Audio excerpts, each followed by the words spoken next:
आदमी ने 100 बार कोशिश की, लेकिन फिर भी आधा मीटर मोटी स्टील प्लेट को गोली नहीं भेद पाई। उसके एक साथी ने सुझाव दिया कि बारूद और ज्यादा डाली जाए, लेकिन दूसरे साथी ने कहा कि यह पहले से ही उस गोली की अधिकतम सहन शक्ति थी। तो पहले साथी ने प्रस्ताव रखा कि गोली को नुकीला कर दिया जाए, लेकिन अगर उसे सुई जैसी नुकीली भी बना दिया जाए तब भी वो स्टील प्लेट को नहीं भेद पाएगी। जब सब हार मानने की हालत में थे, तब उस आदमी को एक आइडिया आया।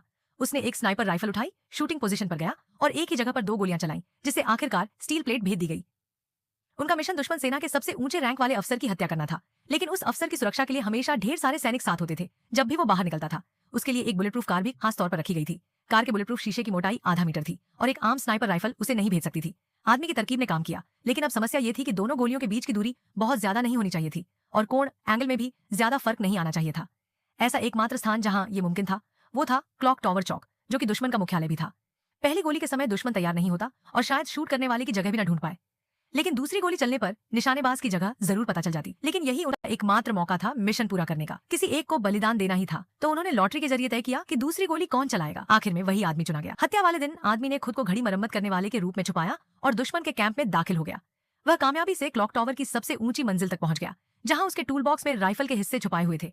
थोड़ी ही देर में अफसर का काफिला नजर आया। जब कार मोड़ पर धीमी हुई, तभी उसके साथी ने पहली गोली चलाई। कार तुरंत रुक गई और ढेर सारे सैनिक अफसर की गाड़ी के चारों तरफ सुरक्षा के लिए आ गए। जैसे कि सोचा गया था, दुश्मन को उसके साथी की जगह का पता नहीं चला और बुलेट प्रूफ शीशे से सुरक्षित अफसर बस थोड़ा सा चौंका। जब उसने शीशे में फंसी गोली देखी, तो जिज्ञासावश उसने सिर बाहर निकाला। उसी वक्त क्लॉक टावर पर मौजूद आदमी ने उस पर निशाना साध लिया था।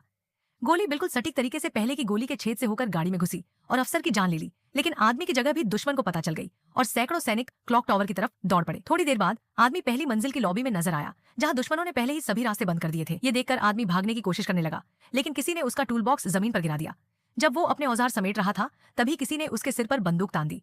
लेकिन उसी वक्त इमारत के अंदर जोरदार धमाका हुआ। आदमी ने इस मौके का फायदा उठाया और क्लॉक टावर के अंदर से भाग निकला।